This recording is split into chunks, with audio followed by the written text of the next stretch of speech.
মৰিয়নিৰ নাগালেণ্ড সীমান্তত নগা প্ৰশাসনে জৰীপ চলোৱাক লৈ জাঙুৰ খাই উঠিছে অসমীয়া লোকসকল। মৰিয়নিৰ অসম নাগালেণ্ড সীমান্তৱৰ্তী দিছৈ ভেলী সংৰক্ষিত বনাঞ্চলৰ কাষৰীয়া অসমীয়া গাঁৱত দুদিন পূৰ্বে জৰীপ চলাইছিল নাগালেণ্ড চৰকাৰৰ এটা দলে। জৰীপ চলোৱাৰ লগতে কৃষিভূমি আৰু ঘৰৰ ফটো সংগ্ৰহ কৰিছে প্ৰশাসনৰ দলটোৱে।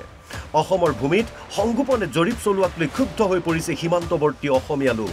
নিউ সোণোৱাল আৰু মৰঙিয়াল সংযোগী গড় কাপ্তানী পথৰ দিছৈ ভেলী সংৰক্ষিত বনাঞ্চলৰ কাষৰ গাঁৱৰ লগতে আন প্ৰান্ততো জৰীপ চলাইছিল নগা দলটোৱে। তিনিখন বাহনত অহা দলটোৱে নাগালেণ্ডৰ সীমান্ত দণ্ডাধীশ, চৰকাৰী গাঁওবুঢ়াৰ লগতে লৈ আহিছিল নিৰাপত্তাৰক্ষী। অসমৰ প্ৰশাসনৰ কোনো লোক নথকাকৈ নগা প্ৰশাসনক কোনে জৰীপ চলোৱাৰ অনুমতি দিলে তাক লৈ ক্ষুব্ধ হৈ পৰিছে সীমান্তৱৰ্তী লোকসকল। সমগ্ৰ বিষয়ক লৈ আজি নিউ সোণোৱালৰ ৰাইজে অনুষ্ঠিত কৰে এখন ৰাজহুৱা সভা।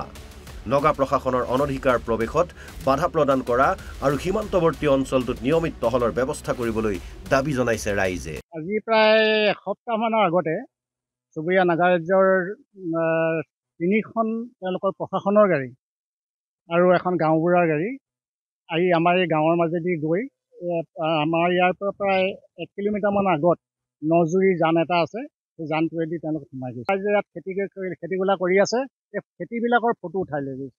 গতিকে এইটো আমাৰ কাৰণে এটা বৰ চিন্তাৰ বিষয় হৈছে। গাঁৱৰ মানুহবিলাকে এতিয়া ভয় খাই আছে, কাৰণ আগতেও এনেকুৱা এটা ইয়াত ঘটনা হৈ গৈছিলে 2016 চনত। গতিকে সেইটো আকৌ পুনৰাবৃত্তি হ'ব নেকি বুলি ৰাইজে ভয় খাইছে। সেই বিষয়লৈ আমি আলোচনা কৰিলোঁ। আমি চৰকাৰক আহ্বান জনাইছোঁ ইয়াৰ পৰাই যাতে এই সমস্যাবিলাক আমাক নিষ্পত্তি কৰি দিয়ে যেন।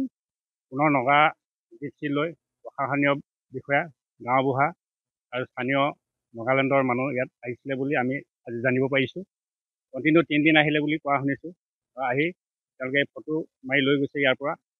হয়তো এই খেতি মাটিখিনি তেওঁলোকৰ এটা তেওঁলোকক ধৰক জব্দ কৰিব বা তেওঁলোকৰ আয়ত্তলৈ আনিবৰ কাৰণে হয়তো তেওঁলোকে বিচাৰিছে বুলি আমি অনুভৱ এটা কৰিছোঁ। ক্ষেত্ৰত এই গাঁৱৰ স্থানীয় ৰাইজৰ মানুহখিনি যিহেতু তেওঁলোকৰ এটা মনত এটা ভয় ভাৱ আহিছে, গতিকে তেওঁলোকৰ এটা নিৰাপত্তাৰ কাৰণে অসম চৰকাৰ আমি মোৰ ফালৰ পৰা বা আমি ৰাইজৰ ফালৰ পৰা এটা অনুৰোধ জনাইছোঁ।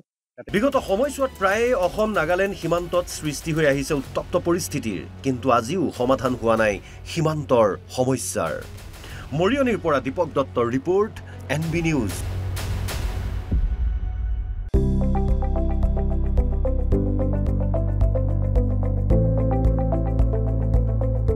NB নিউজ, সহজ সৰল ভাষাত নৱভাৰতৰ কথা।